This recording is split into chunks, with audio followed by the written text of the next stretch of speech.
Will start. This is the first question. जहाँ जहाँ भी जो भी चीज़ें ध्यान देने की होंगी मैं बताऊंगा, और आपको लगता है कि मेरे से कुछ मिस हो रहा है तो आप भी बताइएगा, और take as many notes as you can. Okay, it will help you, definitely help you. तो पहला क्वेश्चन है, some people feel that religion is a source of peace and virtue. Some people feel that religion is a source of peace and virtue, while others believe that it is the root cause of violence and chaos. Give your perception in this regard. Give your perception in this regard with due justification. Okay? Question समझ में आ रहा है सबको? कुछ लोग मानते हैं कि जो रिलीजन है वो शांति और वर्च्यू का सोर्स है, और दूसरे लोग कहते हैं कि नहीं, वायलेंस इसी से निकल रहा है, वायलेंस और केओस यहीं से आ रहा है। आपका परसेप्शन क्या है इस रिगार्ड में? This is important. Okay, this is the question.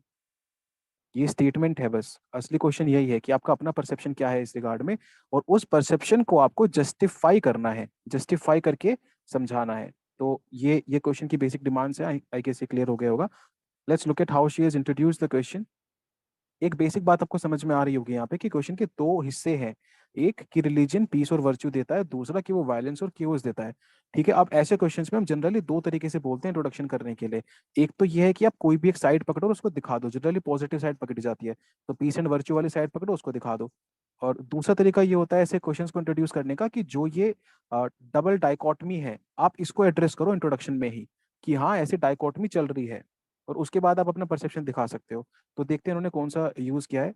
तो the divine command theory along with Gandhiji's idea of Ram Rajya, peace, Ram Rajya's peace religion at the idea of Ram Rajya keeps, अच्छा sorry keeps आना चाहिए था यहाँ पे, keeps places, अच्छा okay this is places religion at the center of ethical theory. तो the divine command theory along with Gandhi ji idea of Ram Rajya places religion at the center of ethical theory. तो देखिए इन्होंने क्या किया है, जो ये वाला पहले वाला जो हम आइडिया ले रहे थे ना, वो इन्होंने यूज किया है कि जो पीस और वर्च्यू रिलीजन दिखाता है उससे शी हैज इंट्रोड्यूस, और इंट्रोडक्शन में आप देखेंगे she has caught the I of the examiner, है ना। डिवाइन कमांड थियरी यूज किया। ओके, डिवाइन कमांड थियरी क्या है वो एक्सप्लेन करने की जरूरत नहीं है, राइट। कुछ लोग डाउट में थे ना कि कीवर्ड्स लिख रहे हैं तो एक्सप्लेन करना है नहीं करना है, नहीं कि एक्सप्लेन, डायरेक्टली मेंशन किया है the divine command theory along with Gandhi ji idea of Ram Rajya places religion at the center of ethical theory. तो इंट्रोडक्शन में ही एग्जामिनर को सबसे पहले पेज के पहली लाइन में ये दिखा दिया कि मुझे चीजें पता है, राइट। तो दो चीजें आ गई यहाँ पे, और इससे ही एग्जामिनर का भी सेट हो गया और अपना इंट्रोडक्शन भी हो गया। तो इन्होंने religion is a source of peace and virtue इस वाली चीज को इंट्रोड्यूस किया है। और फिर वही सीधा सीधा क्वेश्चन से उठा के हेडिंग डालने का जो तरीका है उसमें कोई बदलाव नहीं है, एज इट इज डाला है। और फिर तो इसके साथ अब argument plus example, argument plus example. Idea of their is one God known by different names, है ना। एकम सत विपरा बहुधा वदंती। तो पहला पहला आर्ग्यूमेंट है ये। अब यहाँ पे क्या है, पीस एंड वर्च्यू दिखाना है, तो इससे कौन सी क्वालिटी दिखाई इन्होंने, वननेस की या फिर यूनिटी की। और फिर एग्जाम्पल में डाल दिया जैनिज्म अनेकांतवाद। कुछ लोग पूछ रहे थे ना कल परसों मेरे से कि श्लोकास वगैरह डाल सकते हैं क्या, तो हाँ इंग्लिश में लिख के आप डाल सकते हैं। यहाँ पे भी डाला जा सकता था एकम सत विप्रा बहुधा वदंती, सूफिज्म थ्योरी ऑफ वहादतल वजूद, राइट। तो ये दो चीजें देके इन्होंने अपने आइडिया को सब्सटैंशिएट किया है। अब देखिए ये थियरीज हैं, ऐसा कोई वैसे एग्जांपल्स नहीं है ये, है ना। तो ये क्या है, जैनिज्म की थियरी है और ये सूफिज्म की थियरी है। इनको एज एग्जांपल्स इन्होंने यूज किया अपने पॉइंट को जस्टिफाई करने के लिए, राइट। मैंने पॉइंट दिया कि यूनिटी है और उसको जस्टिफाई किया फिर दो चीजों से। अब यहाँ पे कोई एक्सप्लेनेशन नहीं है, this is called economy of words. यहाँ पे कोई एक्सप्लेनेशन नहीं दिया है इन्होंने। यही डिफरेंस है अभी एथिक्स के पेपर में और पहले जो लिखते थे। पहले paper use to be very simply written, अभी हाँ ठीक है आपको चीजें यूज करनी है। तो अगर आप देखेंगे यहाँ से लेके यहाँ तक सिर्फ इतने में ही चार चीजें आ गई हैं, डिवाइन कमांड थियरी, राम राज्य, अनेकांतवाद, वहादतुल वजूद, apart from the argument also leads to communal harmony and peace. फिर दूसरा एक और एग्जाम्पल दिया, एग्जाम्पल फूल वालों की sari festival in old Delhi. अब ये क्या है क्या नहीं है हमें नहीं पता, ऐसे मुझे नहीं पता ये क्या है, इस फेस्टिवल में क्या होता है। ठीक है, ऐसे हो सकता है एग्जामिनर को ना पता हो, लेकिन ठीक है, डजेंट डजेंट मैटर, काउंट तो कर रहा है ना कि ठीक है आपने जस्टिफाई किया है, करेक्ट। तो यहाँ पे जस्टिफिकेशन आ गया, यहाँ पे जस्टिफिकेशन आ गया। फिर आपका सेकंड आर्ग्यूमेंट आता है चैरिटी। चैरिटी है ना, रिलीजन चैरिटी प्रमोट करता है। Islam Islam idea of zakat encourages humility. Charity से क्या आते हैं, ह्यूमिलिटी आती है, आइडिया ऑफ जक़ात।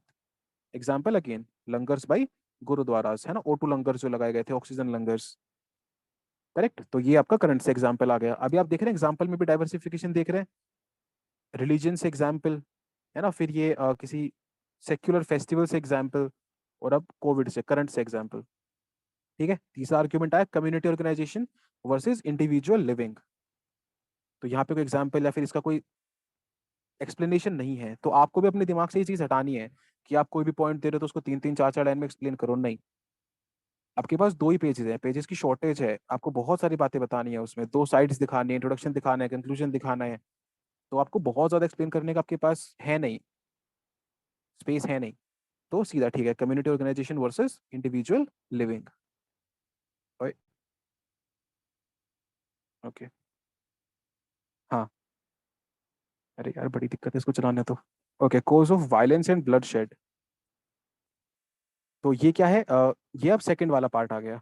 सीधा सीधा वही किया है इन्होंने, उठा के वहाँ पे केओस लिखा हुआ था, इन्होंने ब्लड शेड लिख दिया, बस यहाँ पे आप केओस भी डाल सकते हो to keep it close to the heading. फिर सोर्स ऑफ एनिमोसिटी, है ना, पहला पॉइंट आ गया, लड़ाई वड़ाई करवाता है। Concept of Darul Harb and Darul इस्लाम। अभी देखिए, अब यहाँ पे जैसे हम लोग कई बार सोचते हैं ना कि ठीक है, ऐसे कोई स्पेसिफिक रिलीजन की बात कहनी चाहिए नहीं कहनी चाहिए, बट ठीक है, अगर आपको लग रहा है कि कोई चीज ऐसी है जो आपको लग रहा है कि हाँ आपको एड्रेस करनी चाहिए, आप एड्रेस कर सकते हैं। तो concept of Darul Harb and Darul Islam encourage religious fundamentalism, example ISIS. Right, तो इससे इन्होंने दिखाया कि हाँ ये वाला जो रिलीजन का एस्पेक्ट है ये खराब भी है। इनसाइडर और आउटसाइडर का concept, superiority of one religion, है ना, इससे क्या होते हैं, राइट्स होते हैं। आप देख रहे हैं, एक्सप्लेन नहीं किया है, बस एरो मारा, राइट्स लिखा, ठीक है चलता है ना। इट लीड्स टू राइट्स, नहीं कुछ वेस्ट नहीं कर रहे हैं। जब हम बात करते हैं, मैं एक दिन अभिनव सर से बात कर रहा था तो यही बात हो रही थी कि हम फ्लो पे इतना ध्यान देने की बात करते हैं, है ना, 2 ही तो पेजेस हैं, क्या फ्लो पे ध्यान देना है इतना।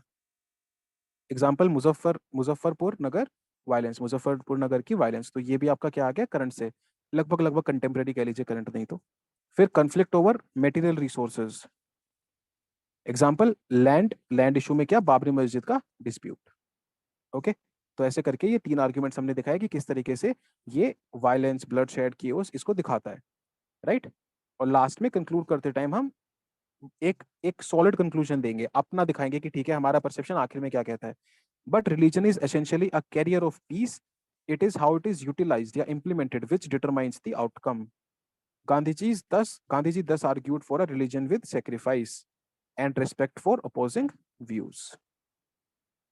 ओके, तो ये हमने दिखा दिया आखिर में कि नहीं, हमारा यही परसेप्शन है, हम मानते हैं कि हाँ दोनों साइड्स हैं, लेकिन आखिर में हमारा यही परसेप्शन है कि ठीक है ये है, it works.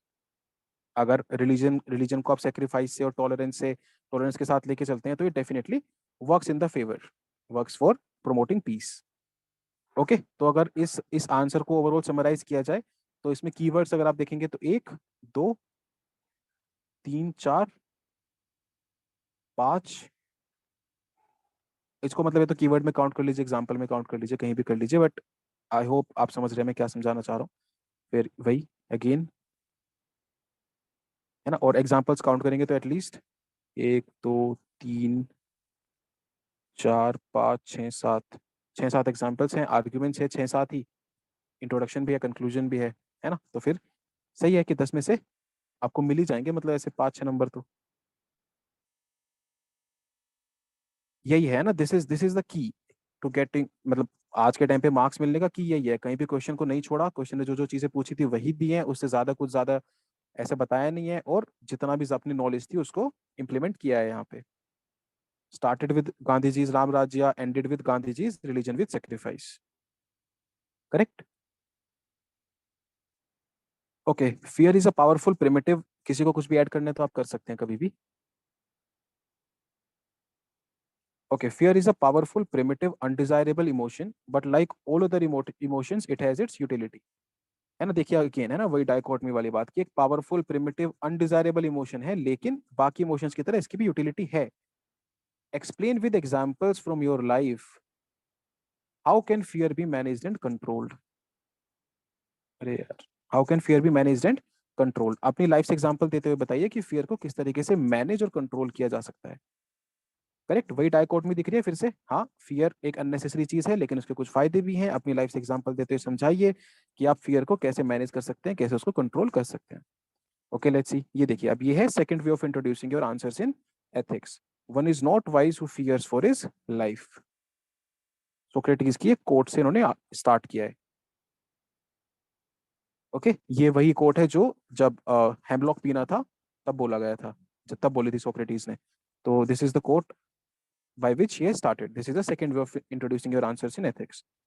Fear can often stop us from making progress in our life due to, है ना, क्या रीजंस हैं क्यों फियर क्यों हमें रोक सकता है प्रोग्रेस करने से? Fear of failing, fear of being ridiculed, fear of being wrong. ठीक है, तीन आर्गुमेंट दिए। However it can great utility. Okay, however it is of great utility as a guide of behaviour. तो क्या यूटिलिटीज हैं? Safety, social order, rule of law, ethical behaviour. चार utilities दिखाई, चार नुकसान दिखाए। पहले तीन नुकसान दिखाए क्या क्या हो सकते हैं फियर से, फिर चार यूटिलिटीज दिखाई। Safety example fear of fire, है ना।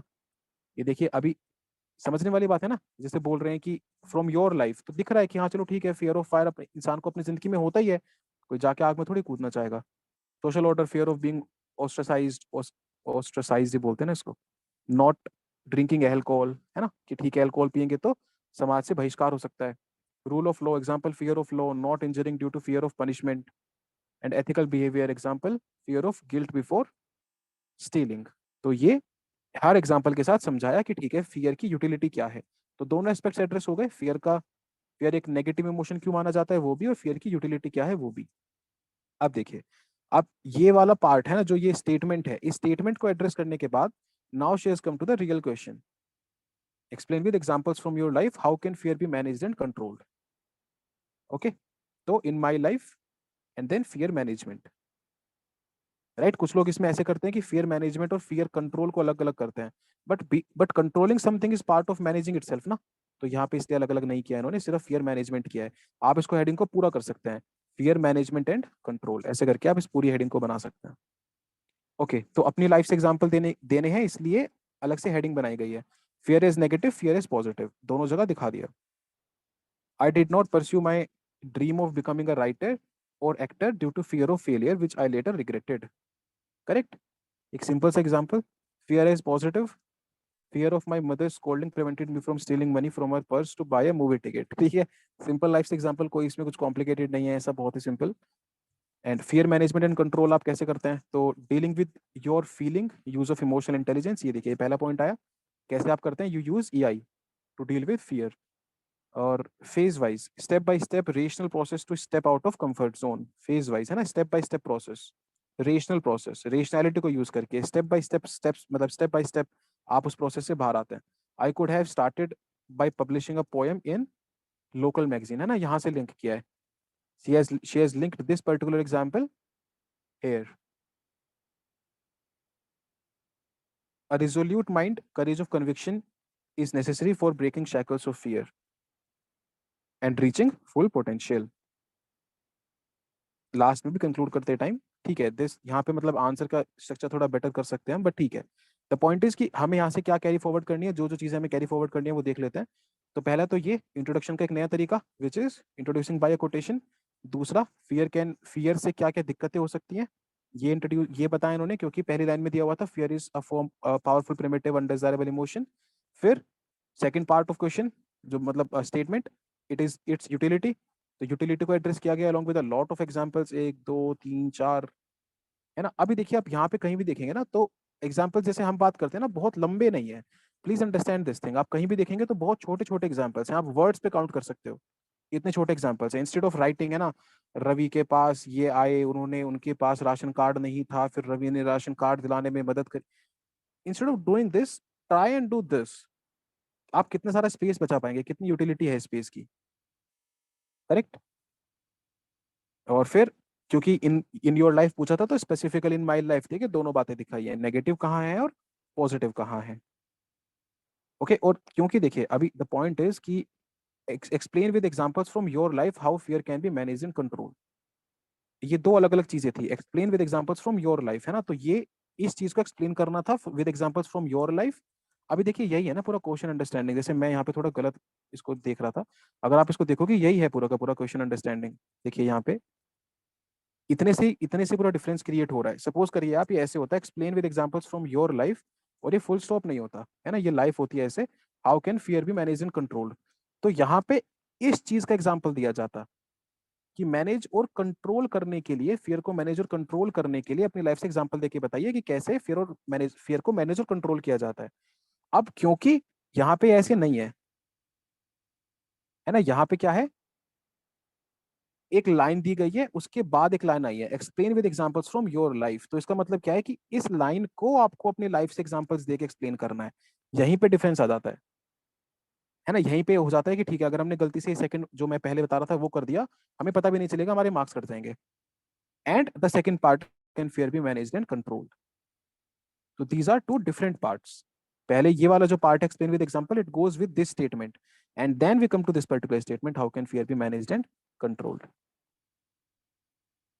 ओके, तो वही पूरा ये एक पार्ट, फिर इन माई लाइफ वाला part to substantiate the above one, and then fear का मैनेजमेंट एंड कंट्रोल, एंड आखिर में कंक्लूड। अभी देखिए ना, भर भर के एग्जांपल्स हैं, चार पांच एग्जांपल ऊपर थे, फिर दो यहाँ पे हैं, फिर यहाँ भी एग्जांपल्स हैं, यहाँ भी एग्जांपल हैं, एंड लास्ट में resolute mind, courage of conviction is necessary for values, है ना। इसी को बोलते हैं, जैसे हम बोलते हैं ना कि वैल्यूज कहाँ दिखाएं एथिक्स के पेपर में, तो this is how you show values. Resolute mind, courage of conviction is necessary for breaking the shackles of fear and reaching the full potential. Okay, अभी यहाँ पे इसमें कोई खास ऐसे इस आंसर में पर्टिकुलरली कोई फिलोसोफर्स थिंकर्स वगैरह नहीं आए हैं, क्योंकि डिमांड ऑफ क्वेश्चन इतनी ज्यादा थी, और कुछ याद आता तो शायद लिखा भी जाता, कोई ना कोई फिलोसोफर थिंकर आप कोट कर ही सकते हैं। करेक्ट, जैसे यहाँ पे वही है ना, मतलब अगर बहुत ही सिंपल सा कुछ जैसे एकदम से बताना हो, तो जैसे कांट को आप कोट कर सकते हैं कि ठीक है, आप मान लो फियर है, लेकिन फियर के होने के बावजूद भी अगर आप अपनी ड्यूटी पे अड़िग रहते हैं कि ठीक है, हम अपनी ड्यूटी पे अपना ध्यान देंगे, है ना, अपना पूरा का पूरा जो इम्पेकेबल कैरेक्टर अपनी ड्यूटी पे लगाएंगे, तो ठीक है, हाँ, आप उनके जो डियोंटोलॉजी है उसको फॉलो करते हैं, and then you focus upon your duty instead of even even though if you are fearing, तो उस तरीके से आप फियर को कंट्रोल कर पाते हैं। फोकसिंग ऑन नॉट फोकसिंग, जैसे एक वो हो जाएगा कि फियर किस चीज से आता है, तो फियर कम्स फ्रॉम रिजल्ट, जैसे ऊपर लिखा भी था ना उन्होंने, फियर ऑफ फेलियर, तो फियर रिजल्ट पे आता है। तो लेकिन अगर आप गीता का निष्काम कर्म की बात करेंगे, तो वो सिखाएगा कि आपको अपने आप को रिजल्ट से या फिर फ्रूट से एसोसिएट करना ही नहीं है, आप सिर्फ और सिर्फ अपने एक्शन पे ध्यान रखें, दस आपको ये फियर ऑफ रिजल्ट नहीं रहेगा। तो ऐसे आप करके कुछ कुछ थियरीज, कुछ कुछ चीजें यहाँ पे यूज कर भी सकते थे। ओके, क्लियर है। Discuss the role of ethics and values in turning India into a $5 trillion economy. Now, this is the kind of questions that are coming in UPSC also. ये बहुत ही अच्छा क्वेश्चन है, ये पूरा का पूरा इम्प्लीमेंटेशन बेस्ड क्वेश्चन है। $5 trillion economy बनाने के लिए रोल ऑफ एथिक्स और वैल्यूज क्या होगी। Discuss the role of ethics and values in turning India into a $5 economy. अभी देखिए, द पॉइंट इज कि ऐसे आंसर्स ना लिख तो कोई भी सकता है, कोई ना कोई आर्ग्यूमेंट आ ही जाएगा दिमाग में, है ना, 6-7 मिनट में कोई ना कोई आर्ग्यूमेंट दिमाग में आ जाएगा, and you will be able to write it. But वही बात है ना कि आप किस किस लेवल के एग्जाम्पल्स, किस लेवल के कंटेंट देते हैं, that is what comes here. Fear of social criticism, social order की जगह लिख सकते हैं keyword. Okay okay, I and fear were born together, nice nice, ठीक है। तो a $5 trillion economy as a national and economic goal needs not only policy and economic steps but also radical structuring at the social level. Okay, ठीक है। तो ये इनका introduction है, जिसमें उन्होंने बताया कि सिर्फ पॉलिसी और इकोनॉमी के स्टेप्स नहीं, हमें सोशल लेवल पे भी रिस्ट्रक्चरिंग चाहिए। Role of ethics and values, क्या रोल निभाता है एथिक्स और वैल्यूज इसमें, तो पहला कोऑपरेशन, एग्जांपल कोऑपरेटिव फेडरलिज्म, ठीक है, एक वैल्यू आ गई, वैल्यू सिस्टम क्या है, कोऑपरेशन, उससे क्या निकल के आया, कोऑपरेटिव फेडरलिज्म निकल के आया। Against inter state water disputes, example Ravi Beas dispute, efficient, और इससे क्या हो रहा है, इस पूरे से क्या हो रहा है, utilisation of resources, efficient utilisation of resources. ठीक है, तो किस तरीके से है, द फ्लो समझिए। सबसे पहले कीवर्ड कि क्या वैल्यू सिस्टम है, उसका एग्जाम्पल, कहाँ वो हेल्प करेगा, और उसकी यूटिलिटी क्या होगी एट लार्ज, है ना, एट लार्ज उसका विजन क्या है, उसकी विजन, उसका यूटिलिटी क्या है, किस चीज में वो हेल्प करेगा। ओके, तो कॉपरेशन इज अ वैल्यू। फिर कैसे, how will we manage it, by cooperative federalism, which will, उसका एक example the Ravi Beas dispute, and at large it will help in efficient utilisation of resources. Okay, ये simple ही है, role of ethics and values in making India $5 trillion economy, simple सी heading आपने दी है। Probity and professional integrity, ये अगला है ना, अगली वैल्यू आ गई, अगला एथिक्स, अगली वैल्यू आ गई। Corruption and embezzlement of funds, banking scams can be tackled, Vijay Mallya, Nirav Modi, they are deliberate defaulters. Okay, तो अगर इन, ये वही वाली बात है कि अगर इनमें एथिक्स होंगे तो फिर ये करप्शन या एम्बेजलमेंट नहीं होगा, प्रोफेशनल इंटीग्रिटी होगी, तो ये चीजें नहीं होंगी और $5 ट्रिलियन में ये हेल्पफुल हो जाएगा। तो अगेन है ना examples, substantiating with a lot of examples. अभी यहाँ पे आप देखेंगे अगर, तो एक चीज आप पाएंगे कि एग्जांपल्स बहुत ज्यादा हाइपोथेटिकल नहीं है। अगर आप पहले आंसर से देखते आएंगे तो आप देखेंगे कि एग्जांपल्स बहुत ज्यादा हाइपोथेटिकल नहीं है। हम जब एग्जांपल्स देने की बात करते हैं कि ठीक है, हम किस तरह के एग्जांपल देने लगते हैं, बहुत जनरल से, कि दंगे हो गए तो इंस्पेक्टर ने इमोशनल इंटेलिजेंस का यूज किया और क्राउड मैनेजमेंट किया। इसकी जगह आप स्पेसिफिक एग्जांपल दीजिए, किसने किया, क्या किया। An example from real life, example from current affairs, instead of giving hypothetical examples. The idea of Vasudhaiva Kutumbakam, harnessing resources of South Asia, cooperation with Bangladesh on Teesta, Teesta waters. ठीक है, तो वही है, इसमें इंटरनेशनल कोऑपरेशन, इंटरनेशनल सपोर्ट की बात करी जा रही है। इंटरनेशनल वसुदेव कुटुंबकम से इंटरनेशनल सपोर्ट की बात करी गई। फिर role of environmental ethics, recent announcement by PM regarding the panchamrit, panchamrit and life, live for environment, life for environment, sustainable growth, it leads to sustainable growth. आप ये देख रहे हैं बहुत ज्यादा कुछ फ्लो। यही चीज अगर आप देखेंगे ना उठा के, तो अभी मुझे शायद अनुदीप सर की कॉपी में भी ये सेम चीज मुझे देखने को मिली थी, कि ऐसे बहुत ज्यादा कनेक्टिंग वर्ड्स का ना यूज करके, use arrows, use dots to just give a lot of material.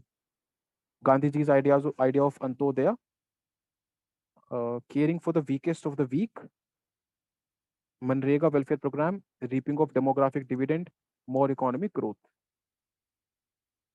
Swami Vivekananda, Nari Shakti, compassion and love for all, reaping gender dividend, IMF 27% in GDP, women empowerment, women involvement equal हो जाएगा। तो ठीक है, तो 6 point दिए इन्होंने, and every point showed this specific aspect की role of ethics और वैल्यूज क्या है इंडिया को $5 ट्रिलियन इकोनॉमी बनाने में। है ना। अब देखिए यहाँ पे जबरदस्ती ना आपको काउंटर पॉइंट्स नहीं ढूंढने होते कुछ क्वेश्चंस में। जहाँ पे काउंटर पॉइंट्स आ रहा है आसानी से, वहीं पे आपको देखना है। बहुत ज्यादा काउंटर पॉइंट्स ऐसे ढूंढने नहीं होते।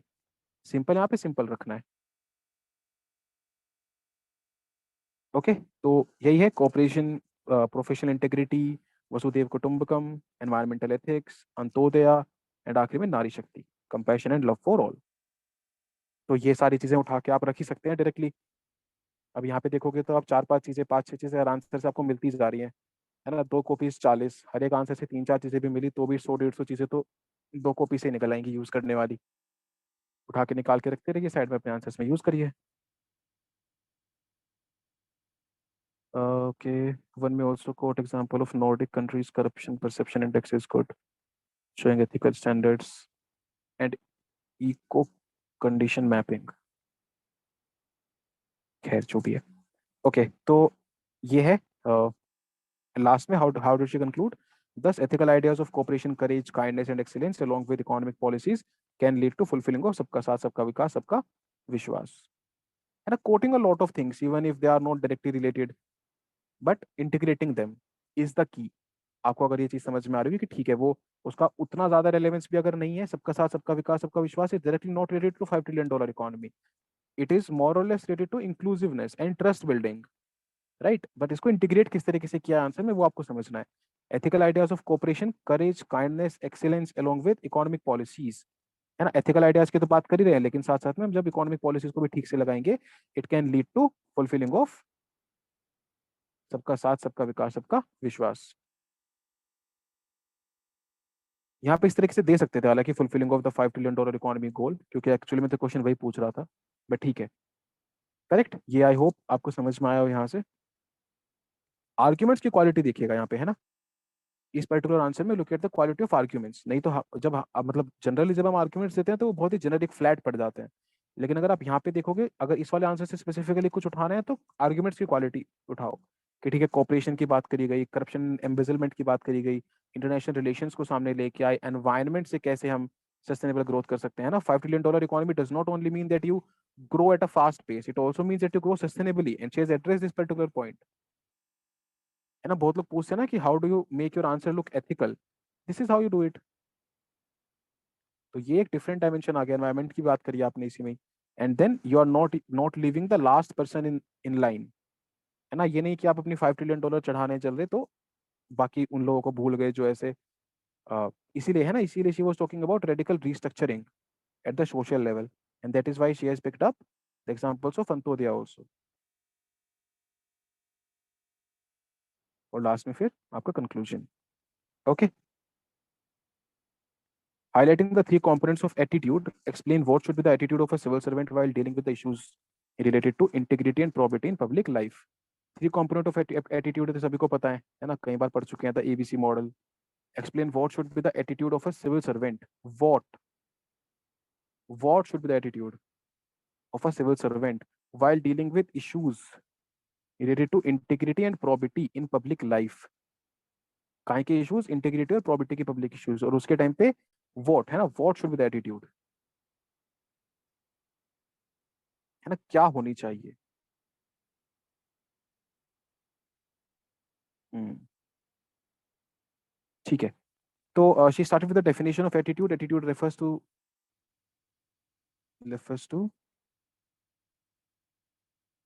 लर्नड, क्या है, learned enduring predispositions of an individual with respect to an object. जो भी वर्ड है मुझे समझ नहीं आ रहा।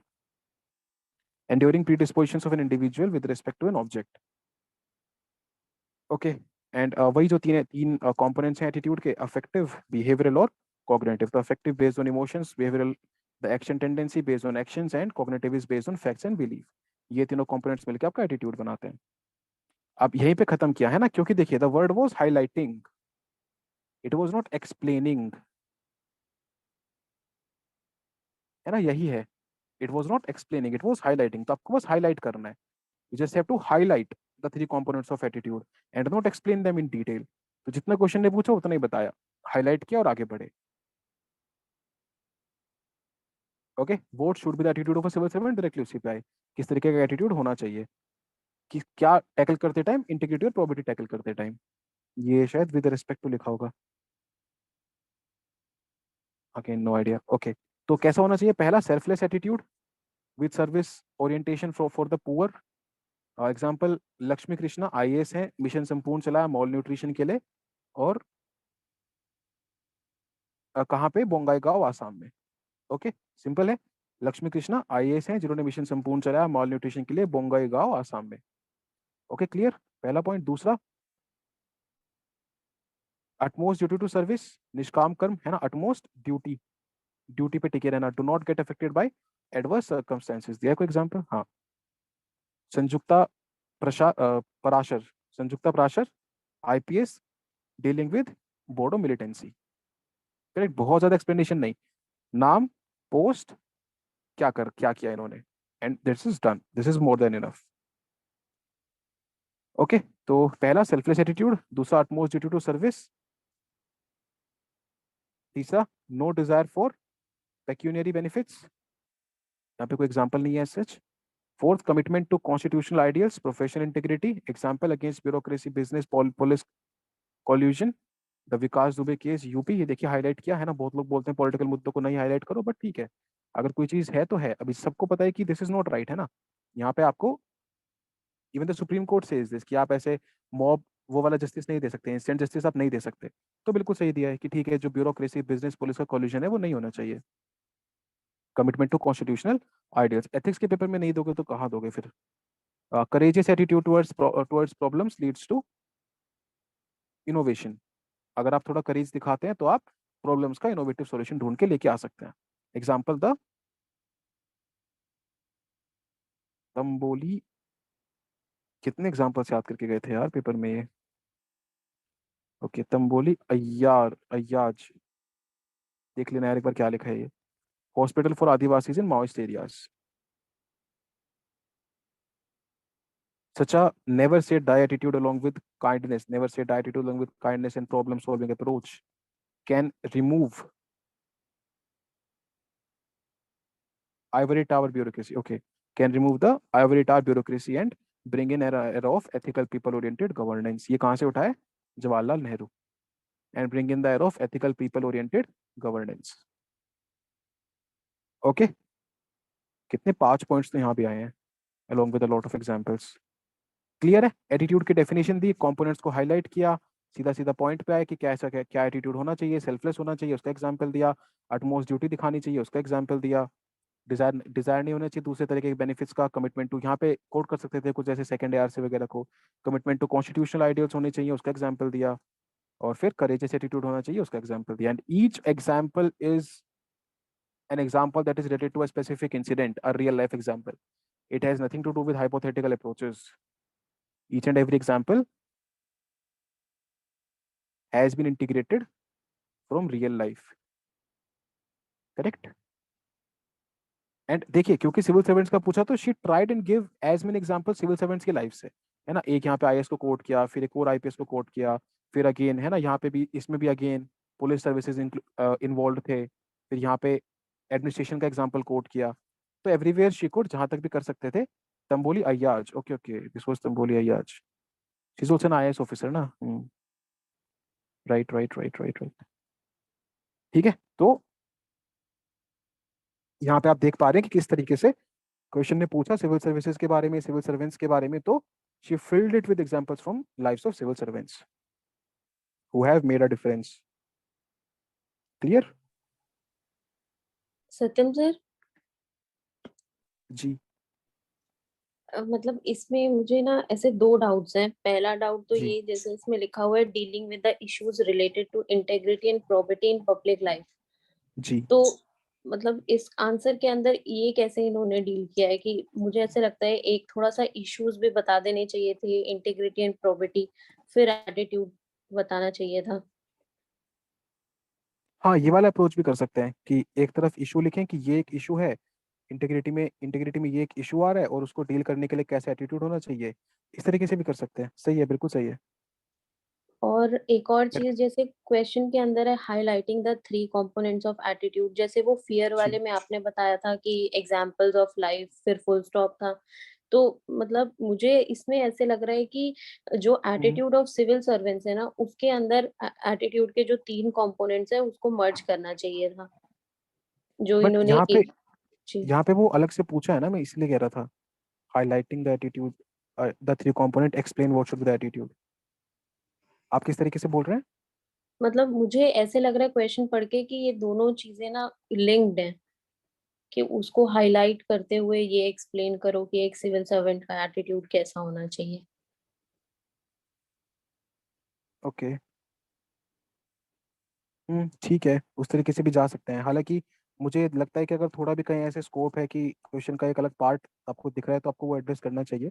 बट ठीक है, अगर वैसे नहीं करके इसको थोड़ा सा इस तरीके से भी सोचें तो सोच सकते हैं कि इस तरीके से कि ठीक है, आपने पहले एक इशू दिखाया कि ठीक है, इंटीग्रिटी में ये एक इशू है नंबर वन, उसको डील करने के लिए ये इस तरीके का एटीट्यूड होना चाहिए और ये एटीट्यूड का ये वाला कॉम्पोनेंट है। ऐसे करके एक इंटीग्रेटेड भी बना सकते हैं, बट ठीक है, वो थोड़ा सा टफ हो जाएगा करना, ये वाली बात है। ओके। एटलीस्ट ये वाला चीज तो कर ही सकते हैं जो आप बोल रहे हो, इशू एंड एटीट्यूड, ये वाला तो डेफिनेटली कर सकते हैं, क्योंकि ये तो पूरा का पूरा साथ में है ही, explain what should be the attitude of a civil servant dealing with issues. ये थोड़ा सा मुश्किल हो जाएगा, highlighting the three components of attitude. मुझे भी मतलब अगर क्वेश्चन ये पेपर में दिखेगा तो मैं भी मोस्ट प्रोबब्ली उसको अलग से यही लिख के आऊंगा कि ठीक है, थ्री कंपोनेंट्स कौन से हैं, और फिर सेकंड वाला पार्ट, क्योंकि वो इंटीग्रेट करना थोड़ा सा, हालांकि वही है कि मतलब उनमें इतना थिक वॉल है भी नहीं, वाटर टाइट कंपार्टमेंट है भी नहीं, तो वो आपस में मिक्सअप हो ही सकता है। जैसे ठीक है, एक बार ट्राई जैसे करके देखिए। आप ऐसे इशू और एटीट्यूड और कंपोनेंट पे जा रहे हैं ना, इसको ऐसे उल्टी तरीके से लेके आ सकते हैं कि हम्म क्या एटीट्यूड होना चाहिए, फर्स्ट कंपोनेंट कॉग्निटिव, हम्म कॉग्निटिव में ऑब्जेक्टिव एटीट्यूड होना चाहिए, उसकी वजह से ये वाले इश्यूज सॉल्व होंगे। ठीक है। हम्म ठीक है, ये भी अप्रोच सही है, ऐसे भी जा सकते हैं, सही कह रहे हैं आप। एटीट्यूड, एटीट्यूड का भी सपोज करिए अफेक्शन वाला कंपोनेंट, उसमें क्या इशू सॉल्व होगा, जैसे कंपैशनेट अलोंग विद मतलब एग्जाम्पल। अफेक्शनेट के अंदर कंपैशनेट एटीट्यूड होना चाहिए, उसकी वजह से क्या प्रॉब्लम सॉल्व होंगी। ठीक है, ठीक है, फेयर इनफ, साथ में एक एग्जाम्पल आ जाएगा नीचे। ठीक है, fair enough, makes a lot of sense. Attitude का कंपोनेंट दिखाओ, कंपोनेंट से कौन सा इशू सॉल्व हो रहा है, या फिर कंपोनेंट कंपोनेंट से कौन सा एटीट्यूड, एंड देन एटीट्यूड से कौन सा इशू सॉल्व हो रहा है। Fair, fair enough, makes a lot of sense, चलेगा। हाँ, ये भी सही है, ये भी सही है। ऐसे करके अगर आप हर उस पे भी दो वैल्यूज, दो तरीके के एटीट्यूड भी उठा पाए हर कंपोनेंट पे, तो भी छह हो जाएंगे, that is more than enough, make sense. ठीक है, that is also an alternative approach, सही है। लिख के देखिएगा ना ये वाला आंसर फिर आप एक बार। फिर देखते हैं इसको किस तरीके से हैंडल कर सकते हैं। ए बी सी, ए से दो निकलने वाले दो वैल्यूज, कंपैशन एंड समथिंग, फिर बिहेवियर से अगेन दो, कंपैशन से सॉरी कॉग्निटिव से अगेन दो, और इनसे कौन कौन से इश्यूज रिजॉल्व हो रहे हैं अलॉन्ग विद एग्जांपल्स। एक ये स्ट्रक्चर बना के देखेंगे, देखते हैं एक बार कितना काम आता है। ठीक है, फेयर इनफ।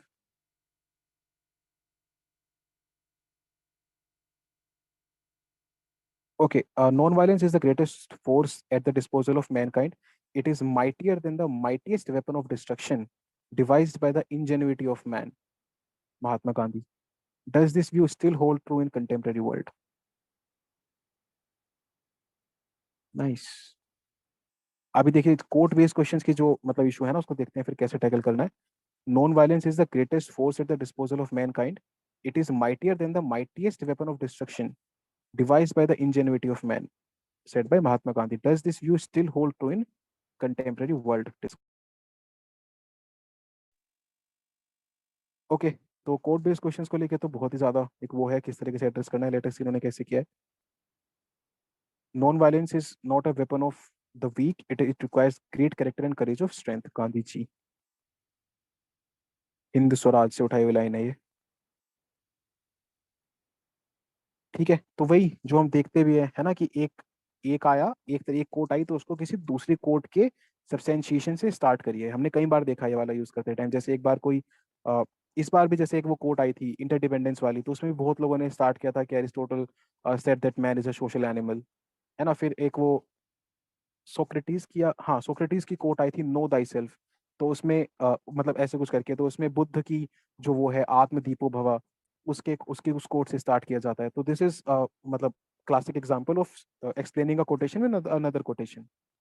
तो यहाँ पे सब्सटैंशिएट किया कि ठीक है नॉन वायलेंस की एक्चुअल में पावर क्या है, it is a weapon of the weak, it is not a weapon of the weak, it requires great character and courage of strength. तो ये एक तरीका है किसी भी कोर्ट बेस्ड क्वेश्चन को हैंडल करने का। The importance of non violence, एक बार क्वेश्चन समझ लेते हैं। Does this view still hold true in contemporary world? Okay, does. ठीक है, non violence is the greatest force at the disposal of mankind. It is mightier than the mightiest weapon of destruction, mightiest weapon of destruction device by the ingenuity of man. Okay, ठीक है, समझते हैं. The importance of non violence is often challenged by growing communal violence, increasing military budgets of major countries, rise of border skirmishes, idea of might is right, China in Hong Kong, rise of nuclear weapons, use of state fork. ठीक है, तो जो non violence का जो idea है उसकी जो importance है उसको क्या क्या चीजें चैलेंज कर रही हैं आज के टाइम पे, तो अलग अलग एस्पेक्ट्स पे जाके इन्होंने दिखाया है। कोई बहुत मतलब ऐसे नहीं, जहां जहाँ जो भी पॉइंट्स याद आए 6 पॉइंट्स लिखे हैं। Communal violence, military budgets, border issues, और माइट इज राइट, चाइना वाला एग्जाम्पल, फिर न्यूक्लियर वेपन्स और स्टेट पावर, स्टेट फोक.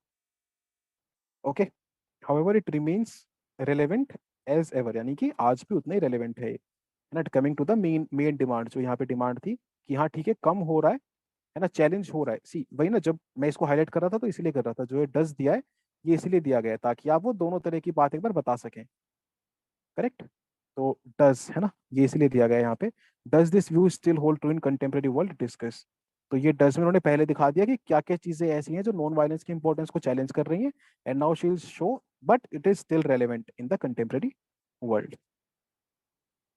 तो however it still remains relevant, importance of satyagraha, truth alone triumphs in the long run, Mundak Upanishad. Okay, सत्यमेव जयते की बात कर रहे हैं, all right. Example non violent successful protest against farm laws. ठीक है, वही एक एग्जाम्पल्स वगैरह देने से डरिए मत, आपको थोड़ा बहुत लग भी रहा है कि पॉलिटिकल जा सकता है, इट्स ओके, बहुत ज्यादा इस चीज को लेकर इतना टेंशन नहीं है. तो इंपॉर्टेंस ऑफ सत्याग्रह, सत्याग्रह से दिखाया कि ठीक है फार्म लॉज रिपील करे गए. Violence leads to vicious cycle of violence,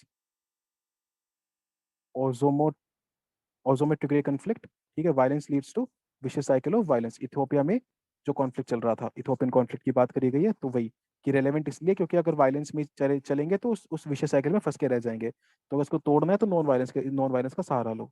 violent battle does not concern itself with what is right, only favours the powerful. State power versus citizen, correct है ना, citizen की पावर के सामने state की power. तो violent battle से कभी भी आप ये नहीं दिखा सकते व्हाट इज राइट. जैसे बर्टन रसल की एक कोट है ना कि war does not decide who is right, only who is left. तो वैसे ही है ये कि ये डिसाइड नहीं कर सकते आप वायलेंट बैटल से कि व्हाट इज राइट, बस आप ये देख सकते हैं कि हाँ पावरफुल ज्यादा कौन है, तो स्टेट ज्यादा पावरफुल है तो स्टेट ट्रायम्फ कर जाता है। Non violence can be use by vulnerable marginalised to demand their rights, example article 19 right to protest, है ना। वही है, जो लोग वीक वल्नरेबल सेक्शन है वो तो वायलेंस नहीं, मतलब ऐसे हथियार नहीं उठा सकता, तो ट्राइबल ने जैसे नियमगिरी कैंपेन चलाया और अपने राइट्स को एक्सेस किया। Correct. The quality of examples is just brilliant, I have to say this. Leads to vibrant accountable democracy, change in policies due to public pressure, example Lokpal campaign. तो ये कैसे आज आज के टाइम पे कैसे रेलेवेंट है, she has just shown those things. Thus, as per Gandhiji, non-violence is not a garment to put on and off at will. We as a society must place it at the center of democratic ethos. Again again Gandhi ji है ना, गांधी जी की court में गांधी जी से ही सब्सटेंशिएशन कई बार। तो violence is not a garment to put on and off at will, we as a society must plate it, यहाँ पे नॉन वायलेंस, हाँ सॉरी, नॉन वायलेंस को ऐसे गारमेंट नहीं है, हमें इसको सेंटर पे रखना पड़ेगा अपने डेमोक्रेटिक एथोस के। क्लियर।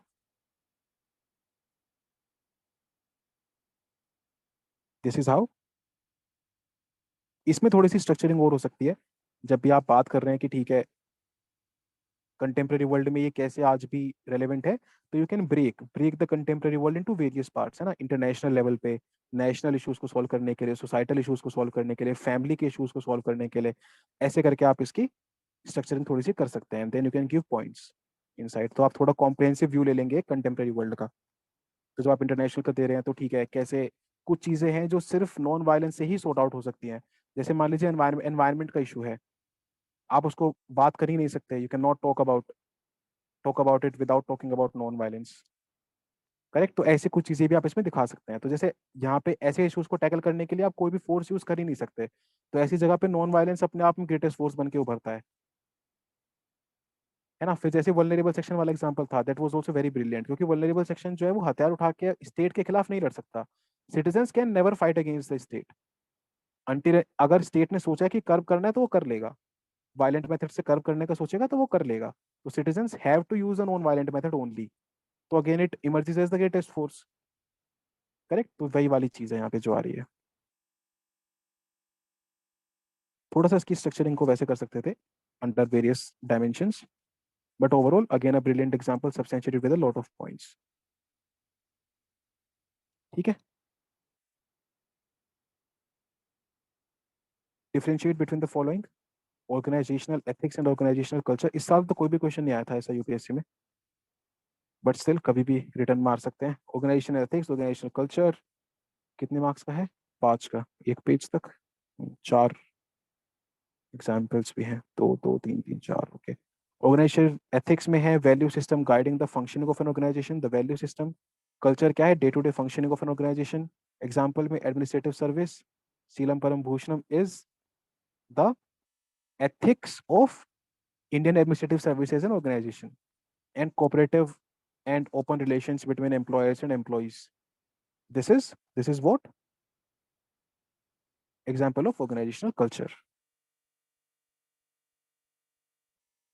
Involve an ethical गोल और वर्च्यू। अब देखिए जैसे बहुत लोग ऐसे पूछते हैं ना कि ये बताना जरूरी है क्या हिंदी में, और मतलब हिंदी में अगर कुछ लिखा है तो उसको इंग्लिश करना जरूरी है क्या, नेसेसरी नहीं है, है ना, आप उसको अवॉइड भी कर सकते हैं, चाहे तो दे सकते हैं। इन्वॉल्व एन एथिकल गोल और virtue, value judgement included, emphasis on probity and transparency, no value judgement involve, casual organisational culture. अच्छा ठीक है, जहाँ पे एग्जाम्पल नहीं आता ना तो वहाँ पे ऐसे काम किए जाते हैं, जहाँ पे कोई एग्जाम्पल आपको याद नहीं आता वहाँ पे आप सिंपल कोई वैल्यू सिस्टम को मेंशन करके उसको एग्जाम्पल के रूप में दिखा देते हो। द सिमिलर सिमिलर चीज विशाखा मैम भी करते हैं अपने कॉपीज में, कि ठीक है कोई स्पेसिफिक एग्जाम्पल यूज नहीं आ रहा तो pick up a value value system और उसको दिखा दो कि ठीक है यहाँ पे इस पर्टिकुलर चीज में ये चीज हेल्प करती है। कैजुअल ऑर्गेनाइजेशनल कल्चर है ना, what does an organization stand for, how an organization functions or works. Example और दिए इन्होंने, Delhi metro emphasis on public orientation and excellence, Delhi metro culture of punctuality encouraged। एक एग्जाम्पल में दो दो चीजें दिखाई हैं, दोनों अलग अलग चीजें दिखाई हैं। एथिक्स में क्या है कि हम पब्लिक ओरिएंटेशन और एक्सीलेंस पे ध्यान देंगे, और कल्चर में पंक्चुअलिटी पे। नाइसली टैकल्ड है ना, अच्छे से टैकल किया है इसको। ये वाला काफी अच्छा था, एक ही ऑर्गेनाइजेशन के अंदर दोनों चीजें दिखाई हैं। Intellectual integrity and moral integrity involves being consistent with what you do and what you believe or say. सही बात है. Moral integrity involves your actions and words being in consonance with one's moral values. Correct है ना. यहाँ पे intellectual integrity when you talk about your mind and your actions, है ना. जो भी आप कहते हैं, जिसमें मानते हैं, वैसे ही आपके एक्शंस होने चाहिए. और यहाँ पे जो आपके मोरल वैल्यूज हैं, उनके कॉन्जोनेंस में, उनसे कंसिस्टेंट रहते हुए आपके एक्शंस और वर्ड्स होने चाहिए. ठीक है. More limited conception, more expansive conception can be negative in character, is essentially positive in character. A mass murderer may be intellectually integral if no guilt or dissonance, not lying due to emphasis on trust as value. Not lying due to emphasis on trust as value. This year, okay, okay. ठीक है. Moral integrity हालांकि compromise कर दी थी युधिष्ठिर ने, but ठीक है. Example तो देख सकते हैं. One must not just emphasize on intellectual and procedural compliance but more towards moral integrity for a greater wholesomeness of character. इसे कहते हैं पेज भरना, है ना. कि जो डिफरेंसेस है वो यहीं पे खत्म हो गए. ऊपर वाले में तो नहीं किया था ये, क्योंकि ऊपर वाले में जो डिफरेंसेस हैं वो नीचे तक आ रहे थे. यहाँ पे खत्म हो गए डिफरेंसेस. तो आखिर में आपने एक और चीज देखे कि ठीक है, सिर्फ इंटेलेक्चुअल प्रोसीजर्स पे ध्यान मत दो, मॉरल इंटीग्रिटी ज्यादा इंपॉर्टेंट है, उसकी तरफ मूव करो for a greater wholesomeness of character. तो the feeling of filling the page. Alright. ओकेश है ना, ये वाला ओकेश है, थोड़ा बेटर उस कर सकते हैं, but this one was nice.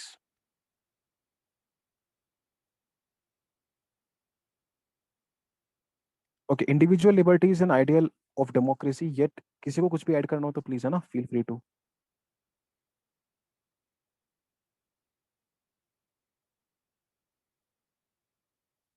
Individual liberty is an ideal of democracy, yet states frame laws and policies that restrict personal freedoms. Do you think it is ethical for a democratic government to limit individual liberty of their citizen? Okay. अरे यार ये सही है. Okay. Individual liberty is an ideal of democracy, yet states frame laws and policies that restrict personal freedom. Do you think it is ethical for a democratic government to limit individual liberties of their citizen? क्या ये ethical है कि आप अपने citizens की individual liberties को limit करते हैं? Again, है ना? Do you think it is? Do you think it is ethical? है ना. आप सोच के देखिए कि आप इसमें क्या अप्रोच लेंगे. सिर्फ एथिकल वाला साइड दिखाएंगे, एथिकल एंड अनएथिकल दोनों दिखाएंगे, अनएथिकल बट अननेसेसिटी दिखाएंगे, है ना. ये आप अपनी तरफ से सोच सकते हैं. ओके, लेट्स सी क्या लिखा है आंसर में. कितनी गंदी कर देता हूँ यार ये मैं. Okay. The freedom to wave my stick ends where another's nose begins.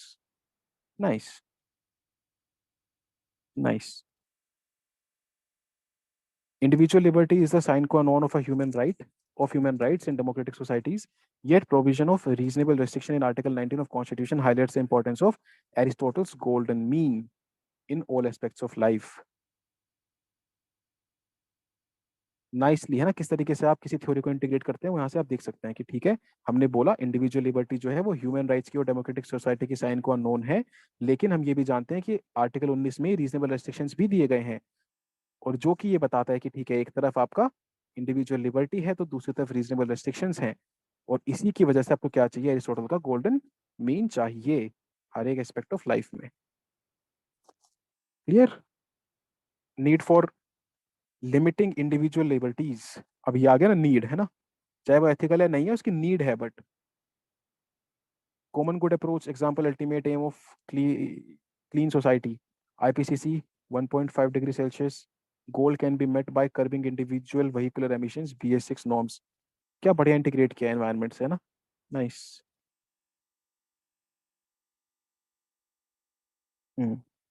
Common good approach ultimate aim of clean society, IPCC का 8 डिग्री सेल्सियस का goal. Preventing harm rule of law section 302 of IPC laws against sexual violence prevent people from causing harm to others. Public order, Shaheen Bagh protest, Supreme Court judgment highlighted balancing right to protest against right to movement. National security, right to privacy data protection bill has safeguards clause 35 with exceptions in case of threat to security of the nation. OS से भी इसी उस पे framework पे काम करता है। Prevent chaos and anarchy, Thomas Hobbes. World without laws will be nasty, brutish and short. Prevent chaos and anarchy. 10 Buddha's मध्यम मार्ग, लगा ही था मुझे, गोल्डन मीन आ गया तो मध्यम मार्ग भी आएगा। Approach should be adopted and restriction should be reasonable, highlighted in Puttaswamy judgment, 3 point categorization judging its reasonableness। Okay, देखते हैं ओवरऑल फ्लो क्या है आंसर का।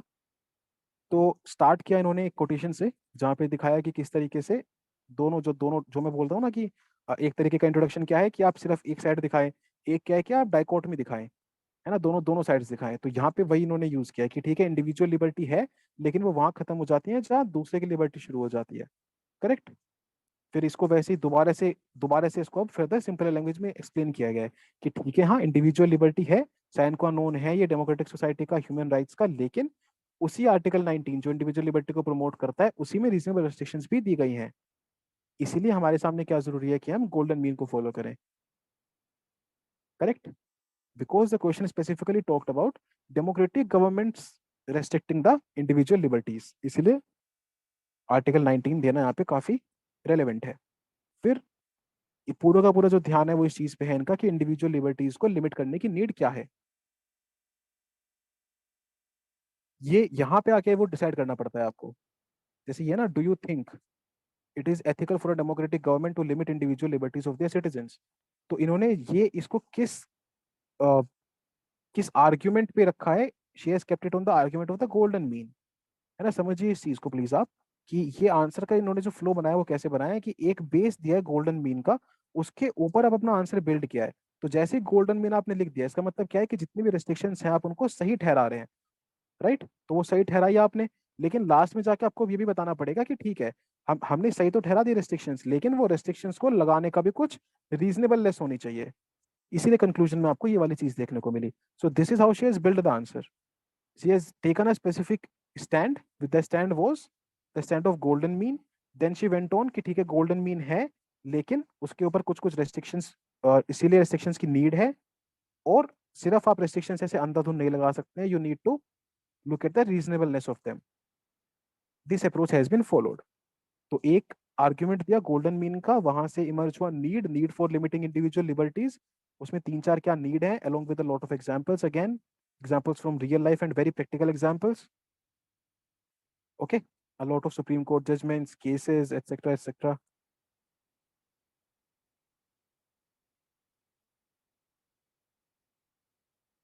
ठीक है। And then at last, again वही बुद्धा का मध्यम मार्ग है। इसकी वॉल्यूम कहाँ से कम होती है, मेरे को सुनाई दे रहा है। बुद्धास मध्यम मार्ग approach should be adopted and restriction should be reasonable. तो वो रीजनेबल रिस्ट्रिक्शंस कहाँ से आएंगी, फ्रॉम द पुट्टास्वामी जजमेंट, जहाँ पे 3/4 कैटेगराइजेशन दी थी माननीय सुप्रीम कोर्ट ने। ओके, आप में से कोई बताना चाहेगा, if you want to take a separate a different view in this particular question.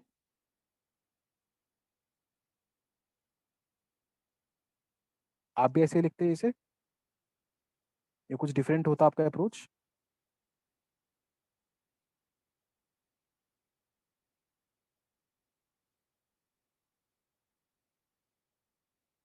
नहीं, नथिंग, सेम ही। आपको नहीं लगता थोड़ा सा इंडिविजुअल लिबर्टीज को फेवर करते टाइम थोड़ी सी चीजें होनी चाहिए थी, कुछ पॉइंट्स होने चाहिए थे जो इंडिविजुअल लिबर्टी को दिखाते कि नहीं, इसको देना इंपॉर्टेंट है ना। जैसे हम आर्ट की बात करते हैं, है ना, हम सिनेमा की बात करते हैं, तो यहाँ पे क्यों बहुत ज्यादा रेस्ट्रिक्शंस हैं, यहाँ पे क्यों बहुत ज्यादा सेंसरशिप है ना, why can't we keep it a bit more liberal. क्यों हम हर जगह पे ये बात लेके आ जाते हैं कि नहीं, ऐसे रिलीजन हर्ट हो जाएगा और ये सब चीजें हर्ट हो जाएंगी। थोड़ा सा इसको लिबरल क्यों नहीं रख सकते हम, सिनेमा को, आर्ट को। है ना, कोई नाम रख दिया किसी मूवी का, उस पर दंगे हो गए, किसी ने कोई बात बोल दी, कोई स्टेटमेंट दे दिया, उस पर दंगे हो गए। और वो एक आता ना एग्जाम्पल की, एक कोट है कि अगर तुम्हारी बात जी जी जी। हम्म। कितनी भी अपोजिट हो, लेकिन मैं उससे डिसएग्री करता हूँ, लेकिन मैं उसको बोलने के लिए मतलब फ्रीडम मतलब। मरते दम तक प्रोटेक्ट करूंगा, किसका है वो, जी रूसो जी। का है ना। जी वोल्टेयर का है, वोल्टायर का वोल्टेयर का। वोल्टायर का दिमाग में पता नहीं क्यों हमेशा रूसो आता है। हाँ, वोल्टायर का। तो बताइए आप में से कोई इसका कुछ डिफरेंट अप्रोच लेता। मतलब मुझे पर्सनली ऐसा थोड़ा सा लगता है कि इंडिविजुअल लिबर्टी वाले एस्पेक्ट पे मैं थोड़ा सा लिखता कि इंडिविजुअल लिबर्टी ऑफ सिटीजन भी बहुत इंपॉर्टेंट है। लेकिन हाँ, जैसे मेरा अप्रोच ये होता है कि एथिक्स एथिक्स ये कहता है कि हाँ, आपको इंडिविजुअल लिबर्टी देनी चाहिए। ठीक है, अगर आप रिस्ट्रिक्शंस लगा रहे हैं तो उसमें कुछ अनएथिकल एंगल आ जाएंगे, लेकिन वो उसको नीड ऑफ द आवर है। तो इस तरीके से भी एक अप्रोच रह सकता था। ठीक है, लेट्स मूव अहेड। इनका जो हालांकि मतलब जो यहाँ पे है ना, do you think it is ethical for a democratic government. तो इन्होंने गवर्नमेंट को बहुत अच्छे से बैक किया है यहाँ पे, है ना। She has supported the government कि इंडिविजुअल लिबर्टी कैसे किस तरीके से प्रोटेक्ट कर रही है गवर्नमेंट। वो एक एथिकल चीज है। इंडिविजुअल लिबर्टी भले ही गवर्नमेंट हैम्पर कर रही है, कर्व कर रही है, लेकिन उसके बावजूद भी वो एक एथिकल चीज है। Because the government is looking at wider pictures, that is why it is ethical. And last में क्या कर डायल्यूट करने के लिए she has highlighted the Puttaswamy judgment. Nice. Overall, a nice answer. Okay. Beware of false knowledge. It is more dangerous than ignorance. Quote आ गई. Discuss in the context of social media. Beware of false knowledge. वही है ना, fake news, rumors. It is more dangerous than ignorance. An empty vessel makes the most noise. Again, वही simple approach उठाया इन्होंने. Court को court से start करो.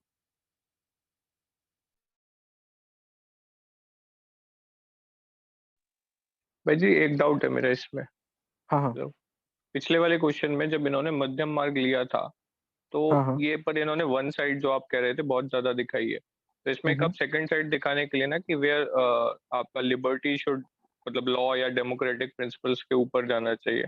तो उसमें एक सेकंड चीज में आप ये दिखा सकते हो, जैसे आपका सेडिशन लॉ हो गया, तो ये वाला पार्ट जो है तो it curbs your liberty and वो बहुत ही ज्यादा एक्सेसिव है, इवन अनडेमोक्रेटिक भी है।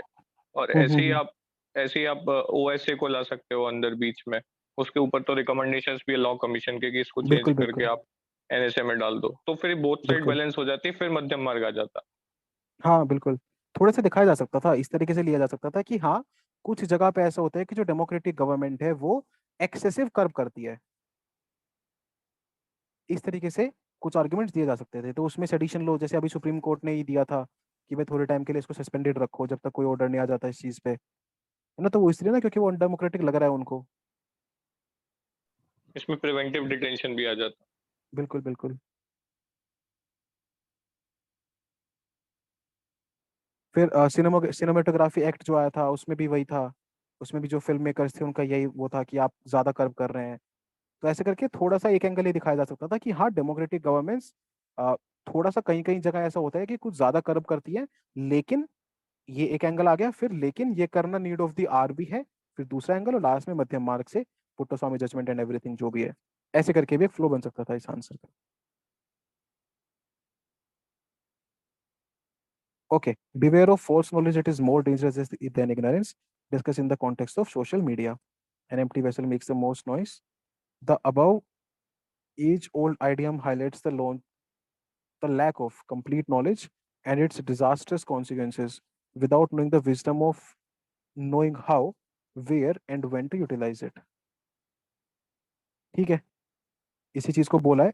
इसी को एक्सप्लेन करते हुए इसी को एक्सप्लेन किया थोड़ा सा। This quotation has been explained कि this idiom highlights the lack of complete knowledge, वही ना।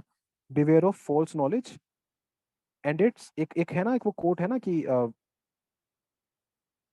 कैसे है कि have zero knowledge instead of having incomplete knowledge, it is better to have no knowledge instead of having incomplete knowledge.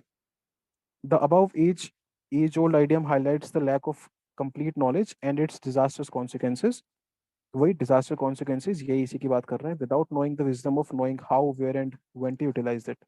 Social media has highlighted this malice।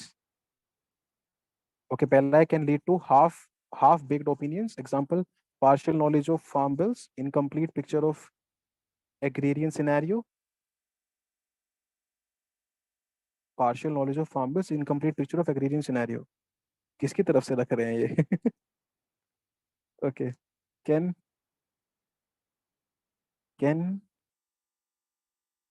conformment, animosity and violence. Example, Meghalaya Facebook video led to violence between Muslim and Sikh community. Communal authorization. Greater, ये कुछ कुछ words मुझे ऐसे क्यों लग रहे हैं कि मैं पहली बार सुन रहा हूँ. ये कौन सा ऑथराइजेशन है यार? Greater animosity, prevalence of false singular videos of Tablighi Jamaat case leading to stigmatisation of Muslim vegetable vendors.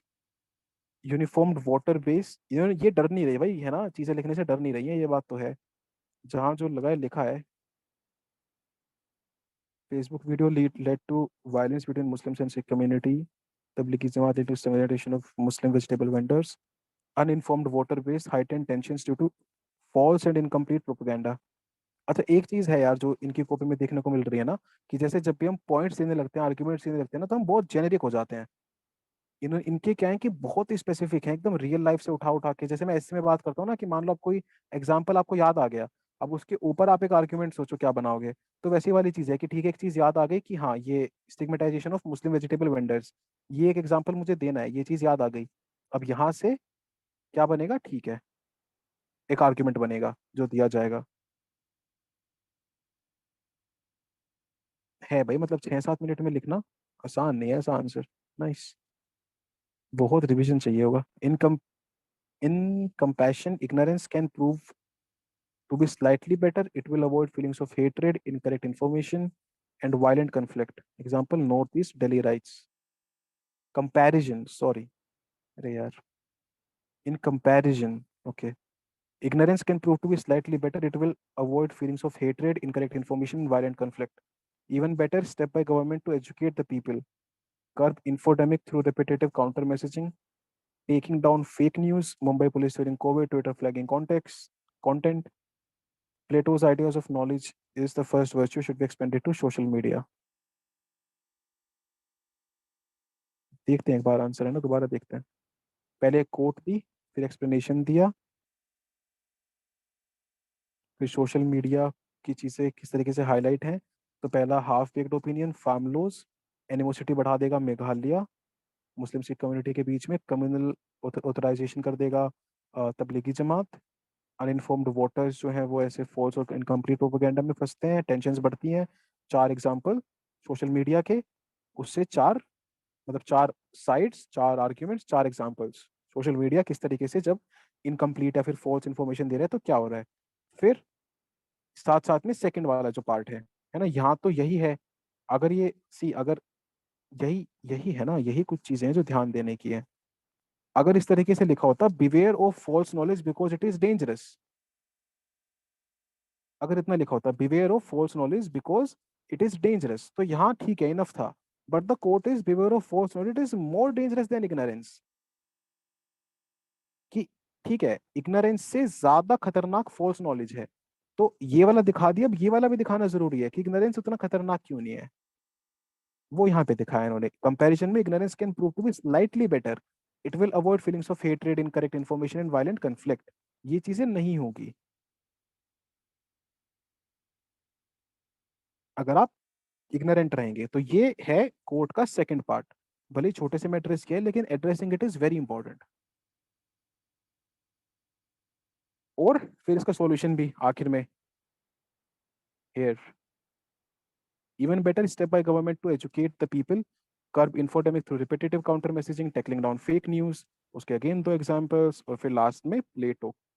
जहां भी फिलोसोफर डाल पाए डाल रहे हैं. प्लेटो's idea of knowledge is the first virtue should be expanded to social media.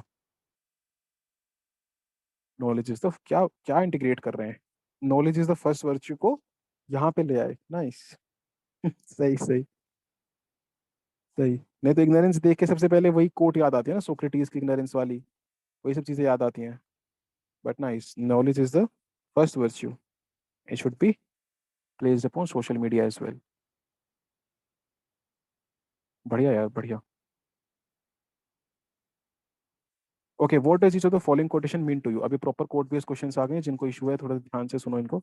The only thing necessary for triumph of evil is for good man to do nothing. हाँ, ये coat मुझे बहुत टाइम से लग रही थी कि यूपीएससी में भी आएगी. The only thing necessary for triumph of evil is for good man to do nothing. ये what does this quotation mean to you? आए, ये सबसे बढ़िया चीज होती है ना कि आप कोट, यूपीएससी तो क्या करता है, यहीं पे बता देता है कि किसकी कोट है, एडमंड ब्रूक की कोट है। नहीं पता, उनको पता था ऑलरेडी, कितने वास्ट उन्होंने कोटेशंस की तैयारी कर रखी होगी कि एक रैंडम कोट है, उनको पता था कि किन की कोट है। यहीं पे आई ऑफ द एग्जामिनर कैच हो जाएगा। हालांकि यूपीएससी तो देता ही है किसकी कोट है। The above quote by Edmund Brooke highlights the importance of rejecting a status quo approach and gathering courage to speak truth to power for true change in society। बढ़िया। बढ़िया। स्टेटस को आपको त्यागना है, और करेज आपको रखना है, एथिक्स, करेज आपको रखना है, ताकि आप पावर के सामने भी, अथॉरिटी के सामने भी सच्चाई बोल सकें। तभी सोसाइटी में बदलाव आ पाएगा।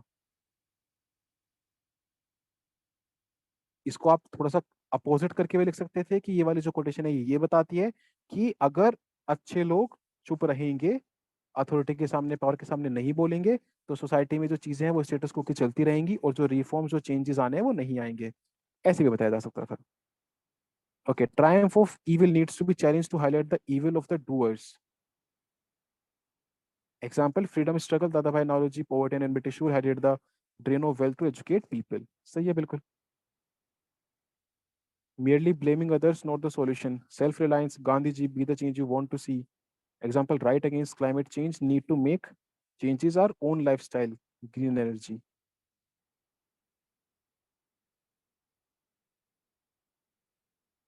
Eh?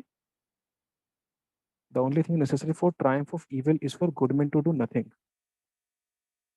अच्छा ठीक है, कुछ कर नहीं रहे हैं, सिर्फ ब्लेम कर रहे हैं। Okay okay, this is what she is saying ना। कुछ कर नहीं रहे हैं, हम सिर्फ ब्लेम कर रहे हैं अगर, तो वो सॉल्यूशन नहीं निकलेगा उससे। To be self reliant, you have to be the change that you want to see. Okay okay okay, ठीक है। तो the good man has to do something and not just blame, not just speak. Okay okay okay, got the point. The difference between Greta Thunberg and Indian environmental activists. Role of citizenry to criticise, to criticise the rulers and enforce accountability. Example, farm laws, कितने जगह एक ही paper में यार। Lokpal movement दोबारा, late to change. Okay, not saying anything is equally culpable. सही बात है। Dronacharya siding with Kauravs equally bad as Duryodhan, not saying anything during सी। अरे यार। ओके, ठीक है। भीष्म पितामह आ जाएगा यहाँ पे। ठीक है, होता है। एंड यहाँ पे द्रौपदी। इट्स ओके, ठीक है। अच्छा एग्जाम्पल है, मतलब अच्छा पॉइंट, काफी अच्छा है। Note saying anything is equally culpable, equally equally bad है अगर आप चुप भी रह रहे हैं तो द्रोणाचार्य ने कौरव्स की साइड ली वॉर के टाइम पे, वो इक्वली खराब है। यहाँ पे other a better example would have been Karna. अगर एक ही सिनेरियो में दे रहे हैं, चीरहरण का सिनेरियो दे रहे हैं, तो कर्ण ने कौरव की साइड ली चीरहरण के टाइम पे, वो it is equally bad as Bhishma Pitamah का चुप रहना। Right. This one must step up, step up to one's responsibility, criticize the wrongdoing, do what one can to change it. Following Kant's dictum, one must not be pessimistic, as what one ought to do, one can always do। भाई क्या मस्त जुगाड़ किए हैं इन्होंने। अरे यार, ठीक है। Okay, what one ought to do, one can always do। ठीक है, फ्लो समझ में आ रहा है ना आंसर का? सबसे मतलब कोड बेस्ड क्वेश्चन में एक बार देख लो फ्लो क्या रखा है इन्होंने। एक कोटेशन आई, the only thing necessary for triumph of evil is for good man to do nothing. उसमें सबसे पहले इंट्रोडक्शन में दिखाया उस कोट का क्या मीनिंग है। ठीक है, फिर उसको एक्सप्लेन करना शुरू किया कि क्यों ऐसा हो रहा है, कि अगर इविल में, अगर अच्छे इंसान चुप रहते हैं तो क्यों झूठ या फिर मतलब ऐसे इविल की वजह हो जाती है। तो पहला यही कि उसको, जो डूअर है, जो इविल डूअर है, वो सामने नहीं आ पा रहा, वो चैलेंज नहीं हो पा रहा। फिर दूसरा सिर्फ ब्लेम करने से कभी चेंज नहीं आता, कुछ करने से चेंज आता है। तीसरा सिटीजनरी का रोल बढ़ जाता है स्टेट के सामने अपना जबान खोलने में, अपनी चीजें मांगने में। और चौथा, चुप रहना भी इक्वली गलत है। ऐसे करके 4 चीजें दी हैं, और लास्ट में कि आपको अपनी रिस्पॉन्सिबिलिटी निभानी पड़ेगी। The good people need to stand up and take up responsibilities, right. Last में इसको वैसे भी एंड कर सकते थे कि अ पर्सन, मतलब गुड हम किसी इंसान को तभी बोलते हैं अगर उसमें ये वाली क्वालिटी हो कि वो अपनी वॉइस रेज कर सकता है और इविल को चैलेंज कर सकता है। और इसीलिए मतलब कंप्लीट डेफिनेशन, कंप्लीट वो यही है गुड होने का। It's a sin to remain neutral in the moral crisis. बिल्कुल बिल्कुल बिल्कुल। यहाँ पे ऊपर आ जाता हुआ है ना, इधर यहाँ पे आ सकता है। Correct. Following Kant's dictum, one must not be pessimistic as one ought to do what one can always do। जो ओके ठीक है, ये वो ड्यूटी वाली बात है ये। From duty based ethics of can't, what one ought to do one can always do. ठीक है। और केस स्टडीज कहाँ से शुरू हो रही है इनकी?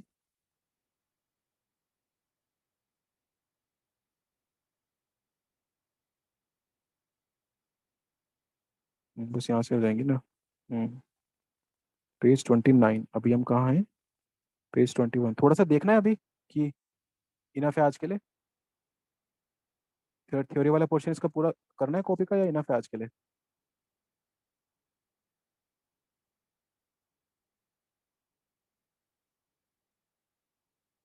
अरे बोलो हाँ ना, कुछ तो बोलो, नहीं तो मैं करा दूंगा आगे फिर।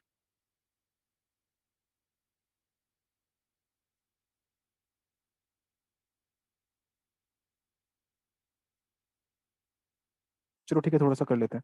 No morality can be founded on authority even if the, ये पांचवा क्वेश्चन कंप्लीट कर लेते हैं, छठा रहने देंगे। No morality can be founded on authority even if authority were divine. No morality can be founded on authority even if the authority were divine. क्या बढ़िया कोट है यार। इसको अच्छा ठीक है, आंसर देखने से पहले ना खुद से सोचो इस कोट के बारे में एक बार, क्या कहना चाह रहा है। Just try and understand the meaning of it. No morality can be founded on authority even if the authority were divine.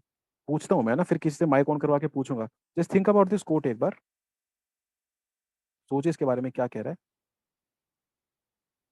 No morality can be founded on authority even if the authority were divine।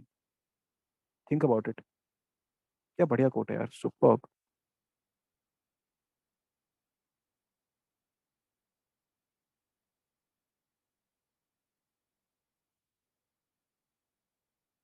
I'll ask someone to open the mic and explain the quote to me। जिस जिसको समझ में आ रही है coat क्या कह रही है वो एक बार चैट में लिखेंगे। Yes. Then I'll ask someone to explain what the quote is saying। No morality can be founded on authority even if the authority were divine। कोई भी नैतिकता सत्ता पर आधारित नहीं हो सकती, भले ही वह सत्ता दैवीय क्यों ना हो। ब्यूटीफुल कोटेशन यार, मजा आ गया।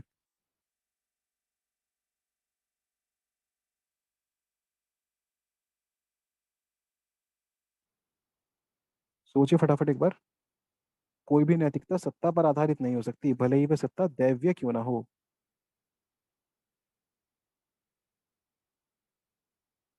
ओके, क्या क्या बोला जा रहा है? I think it is about right to make choices. ठीक है, सही पॉइंट है। चॉइसेस की बात आ जाएगी इस क्वेश्चन में। Morality should be an end in itself. Correct है, एंड इन इटसेल्फ होना चाहिए।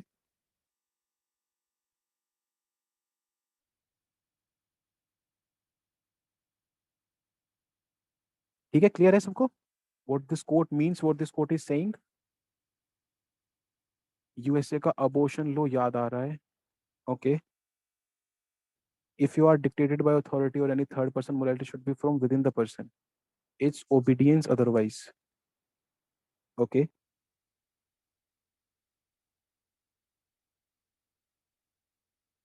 ठीक है। सी, इस कोट का जेनेसिस देखते हैं कहाँ से हुआ होगा। There was a time when we use to understand कि जो किंग है वो डिवाइन है ना, वो क्या क्या बोलते थे उसको, डिवाइन कमांड रखता है ना, कि किंग ने जो भी बोल दिया that will be considered as God's word. तो इसका मतलब जो किंग बोल दे वही कानून, जो किंग बोल दे वही मोरालिटी। ठीक है। तो अभी यहाँ पे क्या बोल, एक तो ये वाली बात हो गई। दूसरा क्या है कि देर इज, सपोज करें एक स्क्रिप्चर है, ठीक है, अब हमें ये पढ़ाया गया है कि स्क्रिप्चर में जो लिखा है वो भगवान ने बोला है। स्क्रिप्चर ने लिख दिया कि ये मोरालिटी है, अगर आप ये करते हैं तो ये मॉरल है। लेकिन अगर आप इसको अपने रीजनिंग के एंगल से नहीं देखते हैं, अगर आप इसको खुद के प्रिज्म से, खुद के लेंस से जज नहीं करते हैं, तो अगर आप इसको क्रिटिकल एनालाइज नहीं करते हैं, क्या बोला था सोक्रेटिस ने? क्रिटिकल थिंकिंग करने के लिए बोला था ना, a life that does not undertake critical thinking is not worth living, ऐसे कुछ करके था ना कोटेशन।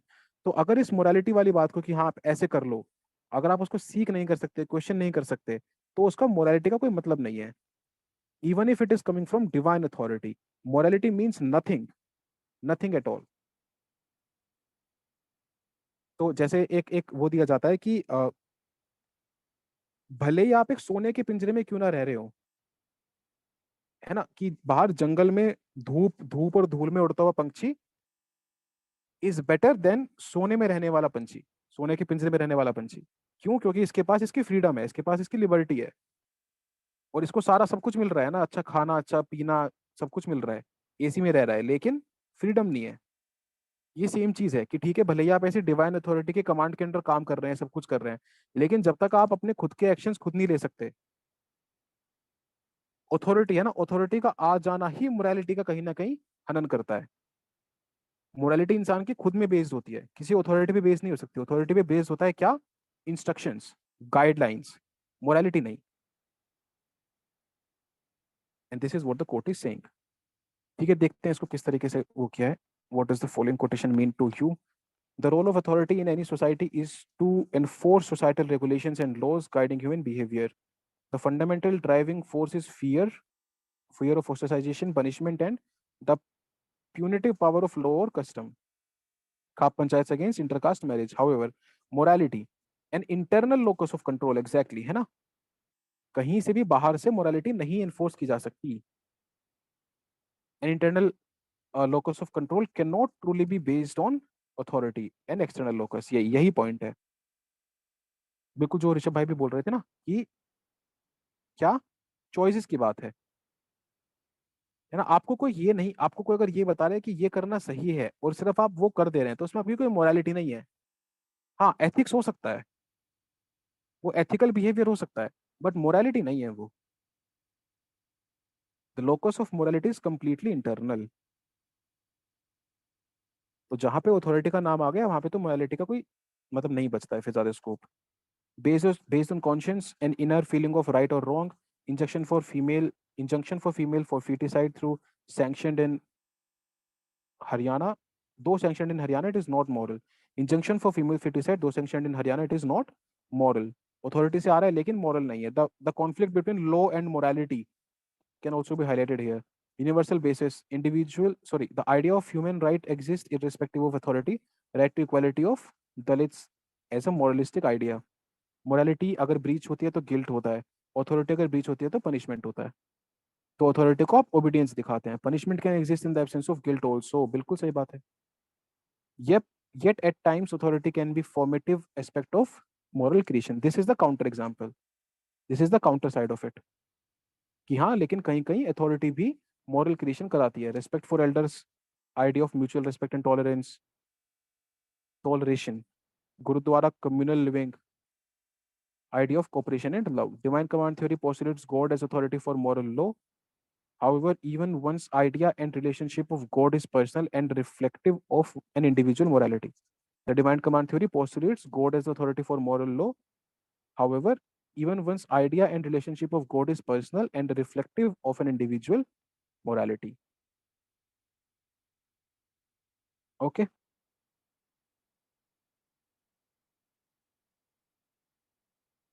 सिर्फ इस वाले पार्ट से भी स्टिक करके रहते ना तो भी अच्छा रहता है इसमें,